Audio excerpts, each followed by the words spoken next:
Anyway, let's get to your next leg of your journey on Kayla Knows Nothing. We're coming to the end here, too. You only have a few more. How many do I have left? 5 total. How are we doing them again? 3 tomorrow. 3 next week. Whoa, okay, and then next one, week, and then 1. Got it. Because the last 2, are pretty big, so I think we should take our time.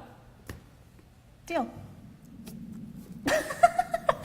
Wait, and I have heard of the last 2. What is it? Battle of the Bastards and The Winds of Winter. Okay. They're both decent size, so we can take those by themselves. Do you know what's crazy? What's crazy? When I started here last year, you guys were doing Facebook Lives every week about the season I'm watching now. Good thing I have no idea what you said. You're right. We were. Lauren Groth, Kayla almost knows everything. True, Lauren, I do. I'm almost there. We'll have to come up with some other kind of thing to call this. Yeah, this segment is almost no longer. I know what we're going to do. Sad. Anyway, but yes, it'll be cold, all the north, most of it, but Dorne will still be relatively sunny. Okay. Anyway, Kayla, where do you want to start? You tell me, Dan. Okay, let's start in a happier note. At Castle Black, Jon has been brought back to life. Yes. He's alive and kicking. And who comes rolling into town but Sansa, his half-sister with Brienne and Podrick. And for maybe the first time in the series, just 2 of the Wayward Stark children reunite. They hug. That embrace was... It was nice. I mean... all the feels. You just got to imagine, watching 6 years of this and seeing the Starks get, They haven't been together in 6 years? Never. Wow. Torn apart and just all kind of horrible things. And their parents die and their brothers and sisters die. This was the first time they actually got back together, and it was very cathartic, I thought. It was. I enjoyed that very much. But then after that... I feel better that they're together. Right? It's good to have a little bit of happiness in this story, because you can't just all have misery all the time. That's not true to life. No. Sometimes good things happen, and True. sometimes bad things happen. Anyway, so it was a nice moment. After that, they kind of get down to the business of deciding what to do next, and what are Sansa and Jon's next move going to be. Sansa wants them to regain the North, correct? Yeah. She'd take Winterfell back from the nasty Boltons, from Ramsay Bolton, who holds it now. She told them all about Ramsay and the torture she's been through and wants to take him down. Take him down. And I mean, And I'm all for that. But Jon is resistant at first. And with that, why does he maybe not into that so much? I don't remember. Basically, he says that, I've been fighting this for the past 5 years. I died doing this. Is he still not wanting to be the leader? I don't really think so, no. I mean, he didn't want, remember, when he leaves. He quit. He's done. He's like, I put my all into this, and my own men murdered me. I'm freaking finished, man. I want to go have a vacation. I want to go to probably Dorne and just lay out in the sun somewhere and just relax. No, it's understandable. Dying and coming back murdered, to life, right, is probably going to be traumatic. Exactly. But Sansa really wants this badly, because she's been personally burned by Ramsay, personally hurt, and she has a very personal stake in this. And she leans on him. And what kind of tips it is Ramsay sends that letter, where he just basically threatens to say... Did we see what that's... Or wait, no, that was... okay, now I do remember that letter. I'm thinking of the letter that Littlefinger sent her. Oh, that bit. We can get to that bit in a second. Okay. The letter that Ramsay sends to Jon is just, I know my wife is there, give her back, or I will kill you, I will kill her, I'll kill everybody. And I have your little brother, I have Rickon Stark with me. Yep, that'll do it. So that gets him into the fight. And now they're off and running. I assume you're hoping they'll succeed. I imagine that's where we'll get the Battle of the Bastards. I mean, one bastard on one side, one bastard on the other side. Just connecting the dots, Dan. Exactly. I think you have a great grasp of the future. But it's not perfect in this alliance, because Sansa and Littlefinger meet up. And how does that meeting go? She basically yells at him for setting her up and knowing what was leaving going to her happen alone to her with Ramsay. Yes. It's not clear whether he knew or not exactly. He claims he didn't. I can't tell. She's not what do sure. you think? I think it's telling the truth. I think he knows don't think he's he knew. probably capable of things, but didn't really know he would actually do things. I mean, Littlefinger tries to know everything he can, but no one can know everything. And Ramsay was a bastard before too long ago, and Littlefinger's more interested in people who can help him advance, so he wouldn't really look into a bastard Okay. until he was legitimized. That's my take on it. I do think he just kind of messed up and didn't do his due diligence completely. Got it. And they all ended up suffering for it. And he offers her help, and she rejects it. Because remember, Littlefinger is technically the leader of the Vale now, which is where little breastfeeding boy is technically the Lord, but he's a little idiot, and he's under Littlefinger's thumb. So he commands those troops. He's like, I can help you. Join forces and all defeat the be one. Boltons. And Sansa tells him no. Why was it a good idea? To tell him no or to join forces? To tell him no. Because he's not very trustworthy? I don't know. He's not, I mean, no, that's exactly it. He's not very trustworthy. She doesn't trust him right now because of she trusted him, and then look what happened to her. So she's like, okay, I'm not going to join up with you because I don't know what's going to happen. Julie Davies says, I wish Battle of the Bastards had won the #1 rating on your rankings you guys did for the entire 60 episodes. I think it was second or third.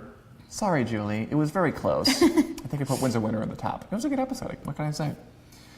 Anyway, she rejects him, and then he does tell her that her uncle, Brynden the Blackfish Tully, who you might remember, might not, he was Catelyn's uncle. Yes. He was at the Red Wedding, but he slipped out before the carnage started. I don't. Anyway, he's back in the game.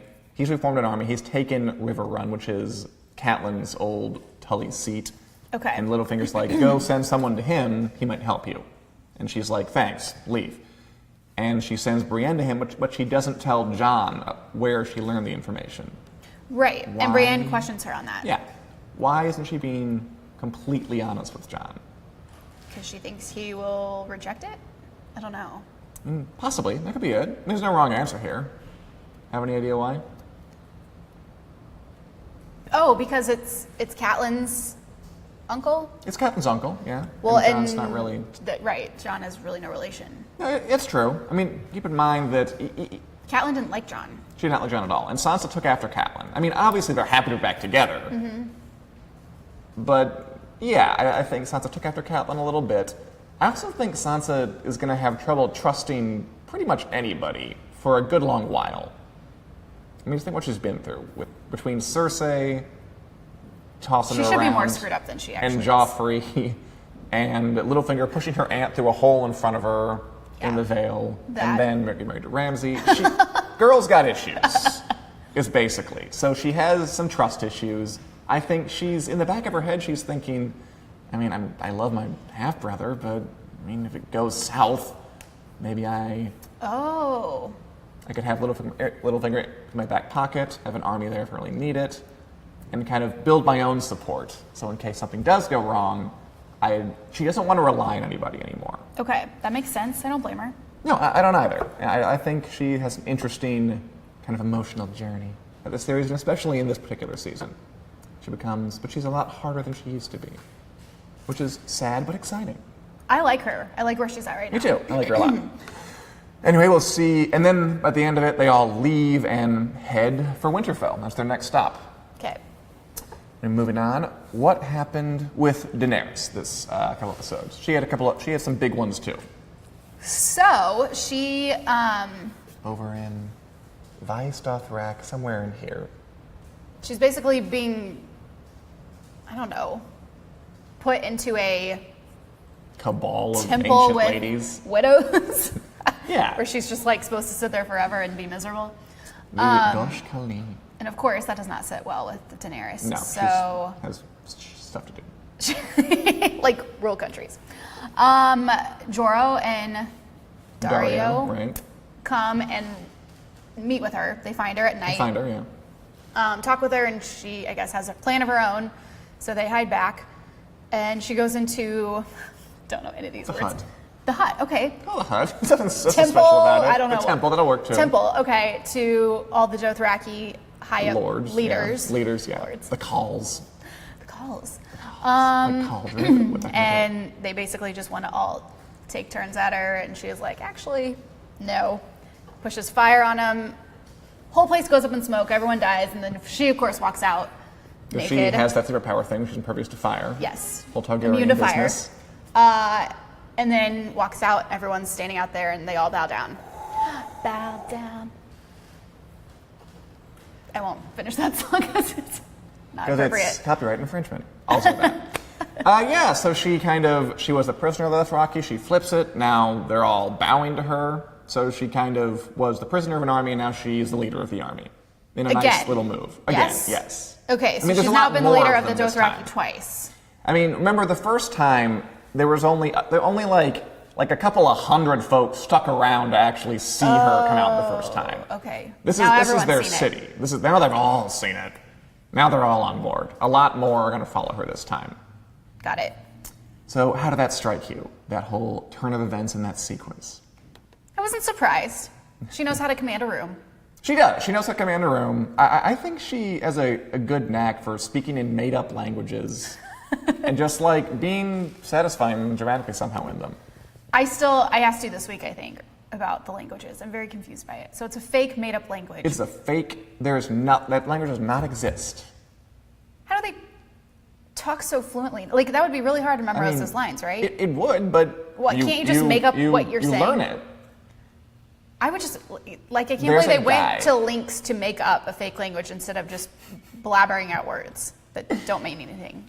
I mean, Seems like a lot of work. they wanted to have the full effect. There's a guy named David J. Peterson. He is their language dude.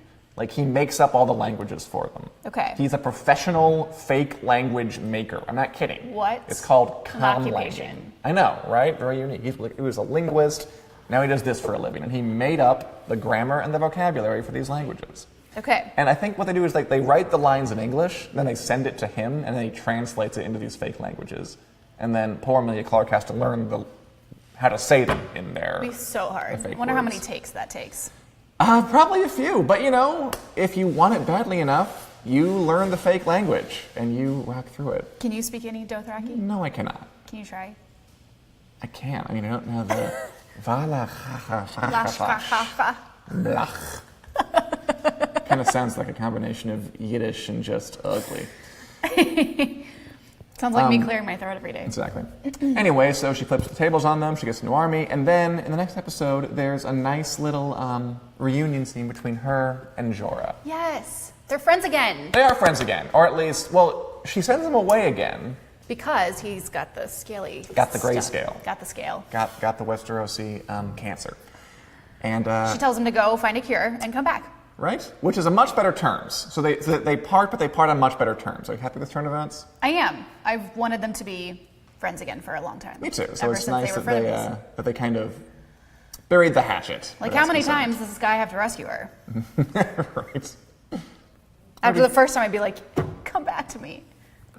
I mean, I think, I'm not sure if she was planning on being lenient, but after he showed her the grayscale, she was like, oh, you poor baby, and just kind of let it overcome her and just took him back. She does have a Which is sensitive fine. side. So they're back together. Good on them. Woo. Okay. Meanwhile, down in Marine, where Tyrion is hanging out, trying to keep the peace, And drinking wine. and drinking wine, always drinking wine. God, I miss wine. He calls the slavers of the other slave cities around here, because they're still financing those nasty sons of the Harpy types, to come and talk. And he offers them a deal. Because, they want to keep slavery. Daenerys' whole thing is, I'm going to end slavery. They've reinstated slavery in their cities, and they're trying to bring down Marine. So Tyrion brings them to the table, and what is the offer he makes to them? To end slavery over a certain amount of time. Yeah. He says, you can have it for 7 more years, but then you phase it out and stop funding the Sons of the Harpy, and that's the deal we're going to make. Okay. So we good, and then he gave them some dancing girls, and then they left. Good. That's a nice name for them. I thought so. I'm trying to be, I stop myself from swearing or saying things that are off color on this thing occasionally. Dan, I never hear you swear, even off Really? camera. I guess I don't have to. It's not like we're being bleeped or we're being graded by the FCC. If you'd like me to curse more, let me know. In any case, he brings him over there and he says, yeah, 7 years to phase it out. And then the Missandei... Phasing the accent out. Save the accent out? Never mind. I'm off topic. Is that what It's a supposed line to from Friends. say? Okay, gotcha. When Ross, Oh, I remember that, yeah. Ross is speaking and I he has recall like an that. Irish accent. And then Rachel and Monica do accents too. It's Yes. fun. Yeah, it's a good one. It goes, okay, we are phasing the accent out. Anyway, it was everything pertinent. always comes back to Friends, I'm convinced. We should do a French recap show. Okay. Okay. Anyway, Missandei, Daenerys' right-hand woman, thinks this is a terrible idea. That, okay, sure, you're stopping the war from happening, but you're condemning folk to slavery for 7 more years. That's not fair. What do you think? Who's on the right side of this little debate? Between who? Between Tyrion, who wants to phase out slavery over 7 years in exchange for no more violence, and Missandei and Grey Worm who say, let's just kill them. It's not worth it to keep people in slavery for any length of time. Oh, I'm going to go with Tyrion, because that means no killing.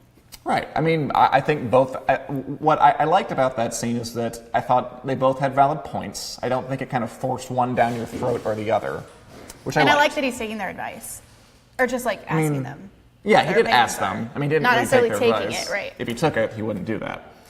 So that's where he is now, and hopefully that goes okay for him. In the next episode, they bring in a creepy one of Melisandre's colleagues from back home. Yeah, I didn't really like her. No? Why not? I feel like she's bad news. Her name is Kinvara, and they're doing it so they can, they want a priest to go out and spread the word about how great Daenerys is. I want Daenerys to come back. I don't want this girl. I mean, she's on her way. It makes you happy. It does. Good. Fair enough. Yeah, she's creepy. I don't think we have much more to say about it than that. Is she bad? Was Melisandre, Because what do you Melisandre's think? not great. Well, that's the whole thing with Melisandre and this whole people. She's done bad things. She's done good things, too. What is bad, Kayla? She did bring Jon Snow back to life. Bad is burning children. Okay, I can't really argue with that, can I? But is bad resurrecting someone we like and who can help us? No. So, the idea of bad, where does it really go? Why can't... Who has it? We're getting too deep.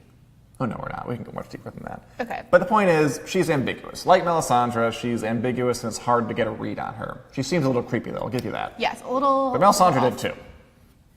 Anyway, moving on down to King's Landing, where we're kind of in between King's Landing. So Marjorie's still in jail. Loras still in jail. King Tommen still a bit of a weakling. Cersei Very much so. still kind of claw her way back, but half succeeding. What does Cersei want to do about this whole Marjorie's in jail situation? Well, I know she wants to take down the High Sparrow and his army. Naturally. Because that's who's keeping them imprisoned. Right. And still, what is he still... Cersei is still... He wants her to still confess of something, or no? Kind of a trial. She's on Trial. trial for, That's it. killing the king. They her weren't in the husband. last one, right? They were in the one... This happened, like...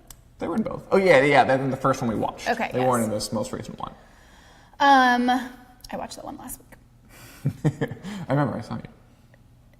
Basically, they're making a plan to kind of assault the Sept, which is basically the church, Take the it big back. church. Yes, take back. Take back the Sept, which is their plan. They're going to have... Which isn't this Cersei's fault in the first place? Didn't she bring the High Sparrow? She did. She brought him into power, but he's clearly turned on her, made her walk through the streets naked. She's no longer a fan of him. Backfired.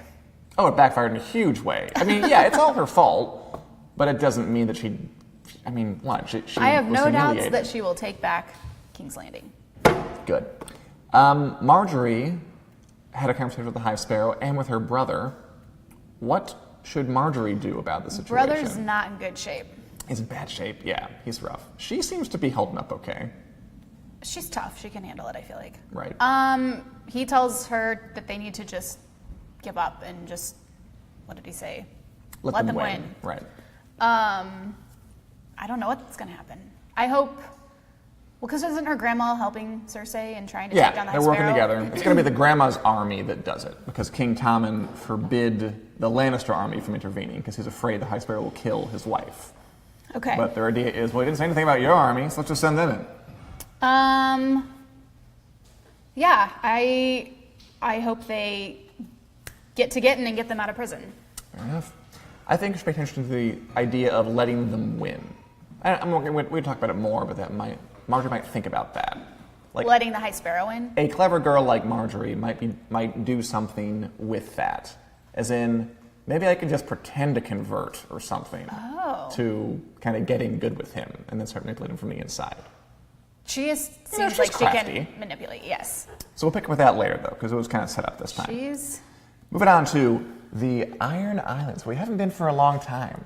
The Iron Islands, yeah. They're creepy. How so? Just always dark and rainy. I mean, yeah, it's like cold it's like some. yucky. I hope no one's watching from this. Like a cold, rainy island off the coast of Britain somewhere where it's just kind of Ireland? stony.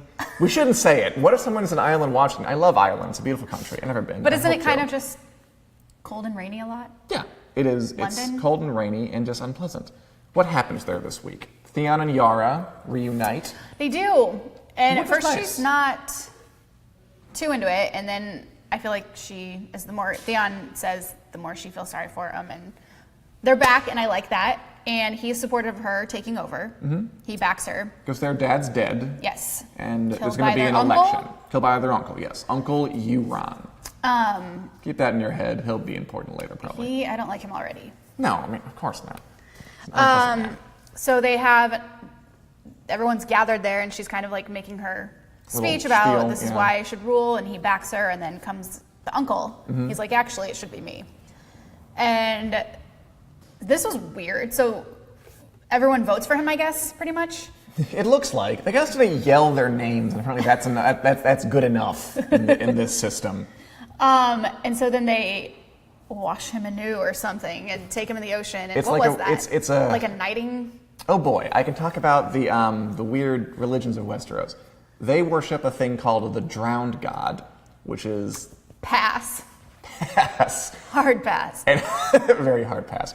And one of their rituals is that it's kind of like their baptism. Except you have to die. You got to be died. You got to die. You got to be drowned in seawater, and then you come back.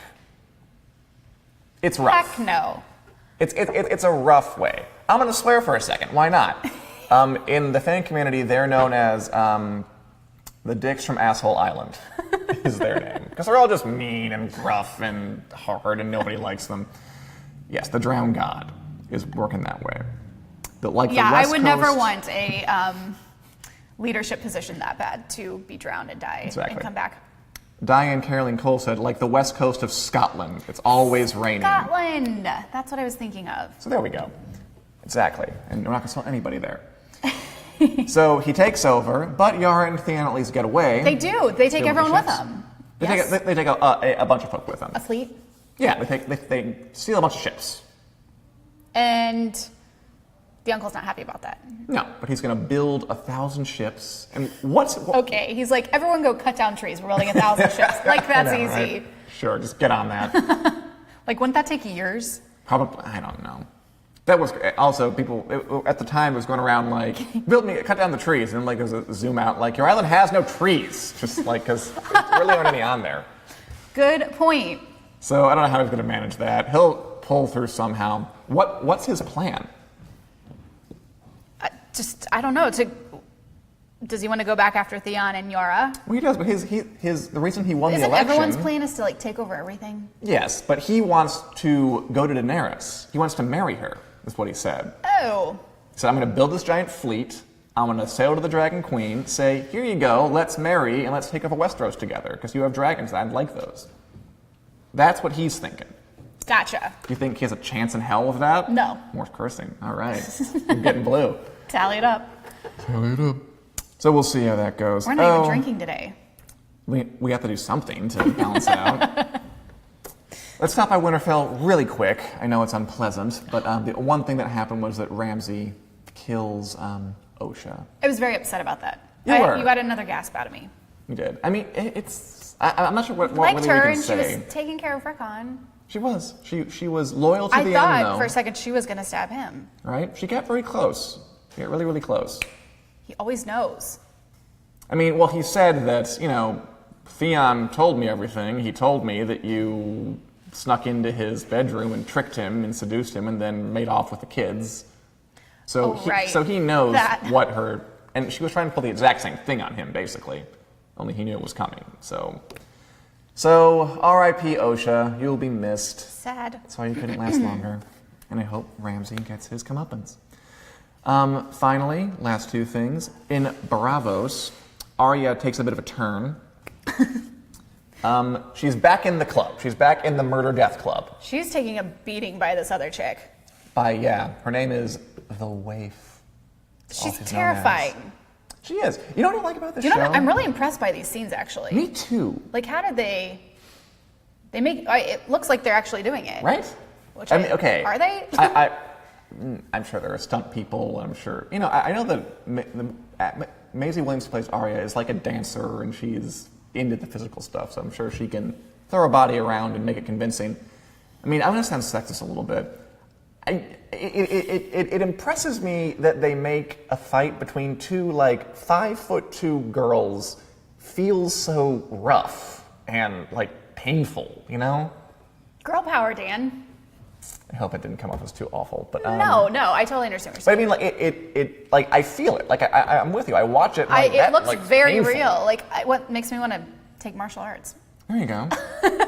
She is getting beat down, but she Gets back up. convinces Jack and Hagar enough. Oh, we have a question from Kenneth Cautious Cole. Dan, what do you think of the quote, "After this season, Ramsay is going to look like a kid"? Misquoted, I know.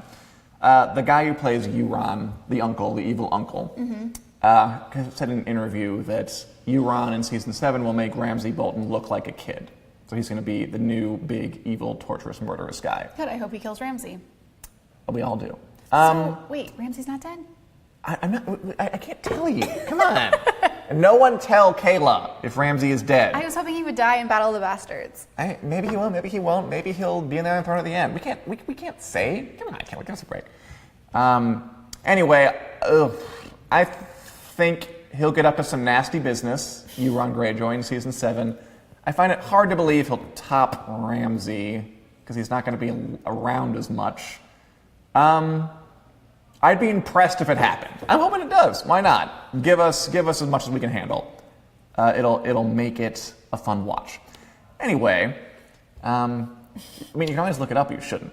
I won't. So Arya's back in. Yep. She gets a new assignment. Go kill this actress. Yes. How does she approach this? She goes and watches a play that the actress is in. She does. That is all about her family. It's all about her family. All about what happened. Word travels fast. I mean, it's been like 4 years since True. Ned was executed. Like 5. Medieval plays. Medieval plays. What did you think about this? Did you think it was funny? Did you think it was amusing? Think it was weird? I thought it was sad that she was having to watch It was sad. like her family be made a mockery of. And yeah, her father being portrayed as like a buffoon and then killed. I liked it. I thought it came close to like being kind of like a funny little in-joke, but it didn't, because I thought it was like, she really had an emotional experience. She watched her father die, and she had a reaction to that, and that was powerful. And B, it's kind of about how that's not how it happened at all, right? Ned wasn't an evil, stupid, lecherous guy who wanted the throne. Tyrion wasn't a little jackass who was helping things along. They got it. Jackass? I can do better than that. They got it wrong, because the cliche goes, history's written by the victors. You know, that old chestnut? Oh, that one. You know it? I'm not familiar now. Well, the idea is that, History is written by the people that win. Yeah, well, they will never know a lot about what really happened in history, because people who win are going to be the ones who are going to tell you about it. Okay. And they're going to tell the story that makes them look good. Right. That's what we're getting in this play. Gotcha. Even though that's not the way it happened, that's the way the world's going to see it, because Ned's not around to tell his side of the story. I gotcha. And I thought it was a little funny and cute, too. Like with the props and, I don't know, the fart jokes and stuff. Yeah, it was so weird. Anyway, she sees the actress, her mark, and will she go through with this? Will she kill Lady Crane, the actress? She starts asking a lot of questions, like, why, what's up? And he's like, you don't ask questions, you just do. You're an assassin, just kill the lady. But yeah, I don't know why she's set to kill her. Because that's her assignment. Did they give a reason? I mean, they get a little I guess bit I'd of want to one. know too. Well, yeah, they implied that the lady who plays Sansa in the play is jealous of the older actress and gave some kind of debt to the assassins to kill her. Okay, got it. Is the idea. But the point of the Faceless Men is it doesn't matter why you do it. You carry it out, or guess what? We're probably going to kill you. So that's Arya's dilemma right now. We'll see how she resolves it in short time. Finally, let's go beyond the wall to Bran, who we didn't talk about at all last week. We kind of passed over it a little bit. Yes. Bran's back. He's back in the mix. How do you feel about Bran being back and all his crew? It's weird. Extrapolate on that. I know it's weird. Just let's see if we can work through it. So he goes back in time through these visions, right? Yeah. And relives things, but then has to leave before he gets too comfortable or asks questions or changes history. I don't know. You want to change history? No. And then... Really quick, do you remember the vision he had in the 3rd episode where he goes back and sees a young Ned Stark fight some guys at a big tower in the desert? And he thought I guess, did Ned tell the story that he did win or didn't? Ned tell the story that he won, but that he won cleanly. It was a guy that helped him. Actually, Mira's father, the girl Bran's with. Okay. Her dad was the one who stabbed the guy in the back. Got it. Now that area, I want you to remember that area, because that's where Ned went after Robert's Rebellion to get his sister back. His sister is Lyanna Stark. She ran away with Rhaegar Targaryen, or was kidnapped, depending on who you ask. And that was Ned going there to get her back. Okay. And those were Rhaegar is Daenerys' older brother, who died long before she was, or I guess died right around the time she was born. I'm with you. Good, really? I mean, if you're confused, right now. ask questions. Okay. So remember that. Keep that in mind, it'll come back. It's jotted down. That's what he's there for. And Rhaegar's dead by that point already. Rhaegar died, Robert killed him in a battle up here. They were like down here. Okay. At the Tower of Joy. Funnily named. But this week, some big stuff went down. Or, you might say, some shit went down. With our new freedom. We're gonna get canceled after this week. No, I'm just kidding. Who? I'm just kidding. We've basically been drunk on the show, so it's fine. Well, first of all, we find out how the White Walkers came. Yeah, we find out about. Come. Who is that little lady? So this is where, again, the show kind of loses me. Yeah, I understand. You know, it's just all the zombie sci-fi aspect of it. I'm sorry, it's going to get more strong.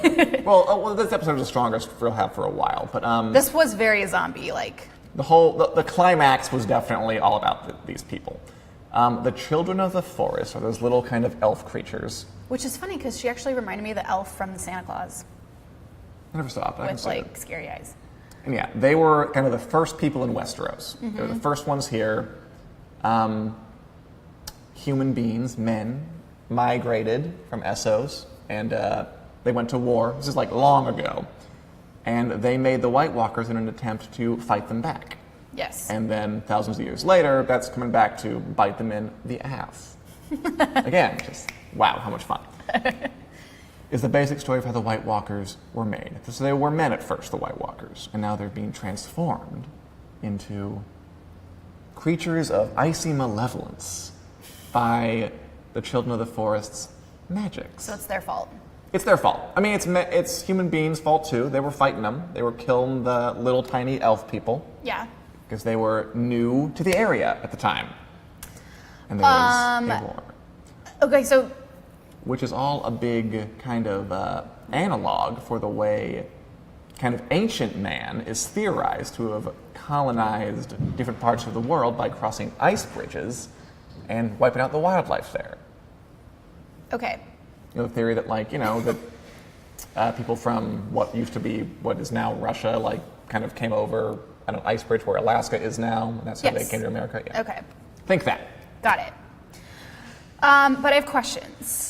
Go ahead. So Bran has, one of his visions is he's with the White Walkers and he touches them. Yeah. So then they know where he is in real life. Yes. And they're all waiting there out there.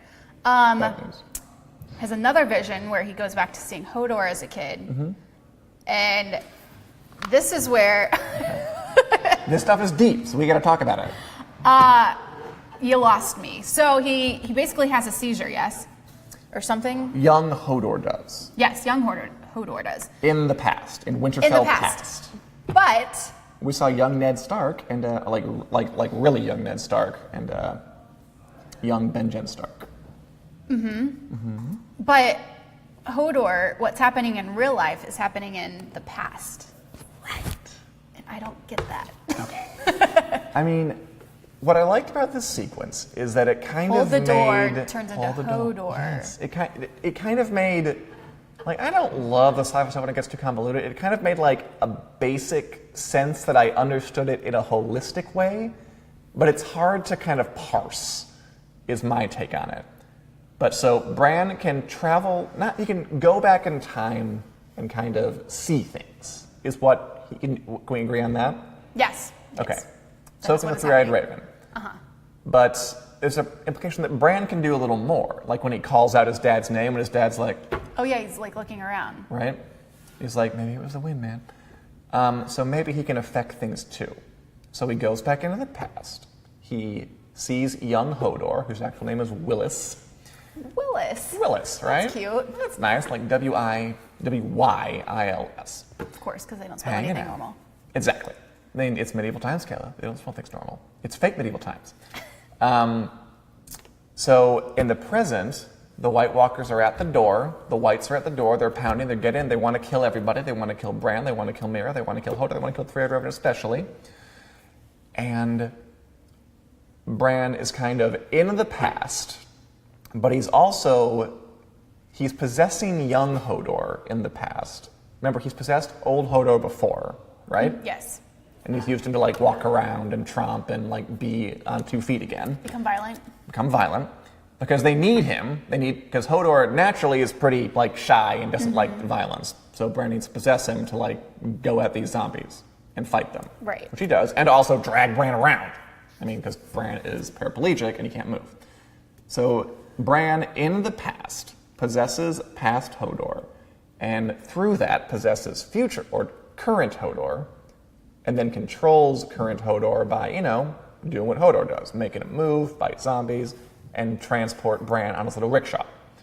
And they go down a tunnel. They're being chased by Whites. The Children of the Forest does a little kamikaze move and blocks the tunnel for a second. They get to the door. Hodor opens it with his great strength. And then they get to the other side. And Mira, who now is going to have to drag Bran everywhere in a little sleigh. I don't pity her. I don't envy her, sorry. I pity her a lot.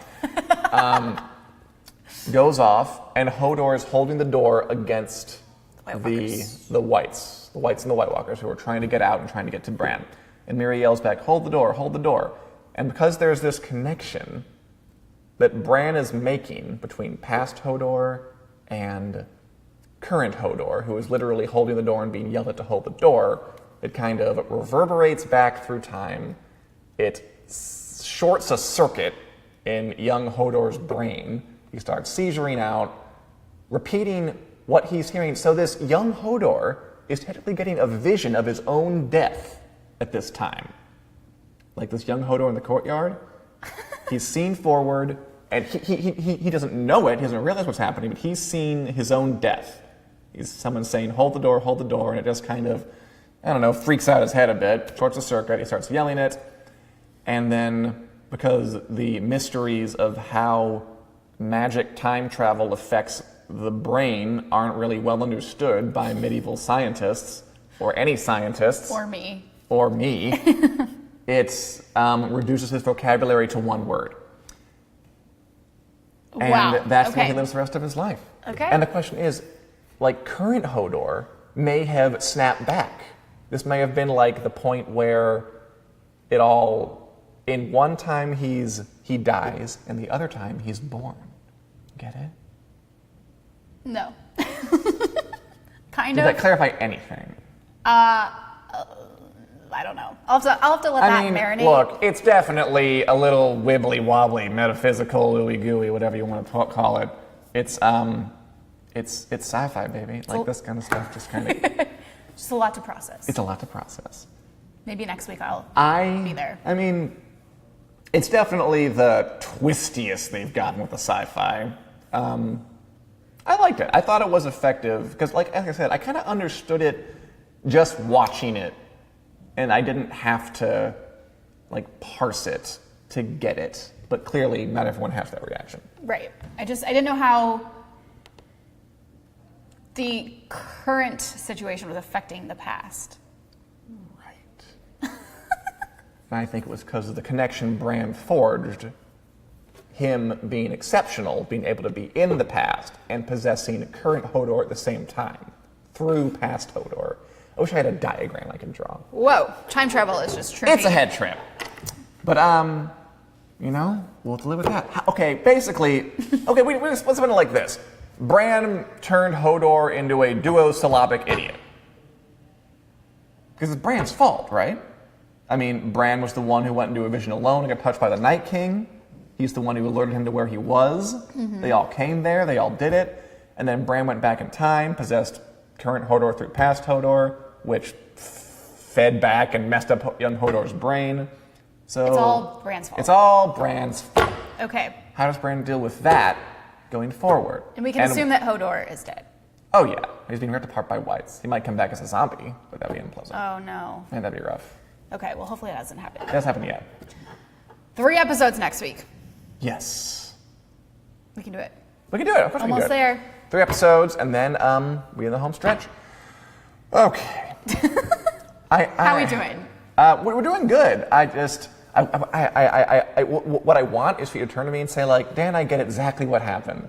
But, I mean, I'm not a miracle worker or a wizard. And we can't.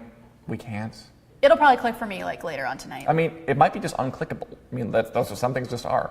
Okay. But I hope it worked for you. I hope you enjoyed it. Explain and I hope it to you me guys again enjoyed it. I hope you guys enjoyed watching us. If you have any questions for us. Con of Thrones, I'm going to it in a week. That'll be a good time. That'll be fun. Are you going to be gone? Yeah, just for Friday. Oh, okay. I'll be gone over the weekend. Any other? Dan, you are just going to have a heyday. I'm having a busy couple of weeks. Yeah, Plus Dragons. We're going to give these away. Anyway, thanks for watching, you guys. We'll be back next Wednesday with 3 episodes and more Game of Thrones news to know. Have a good week and have a good night. See you next time.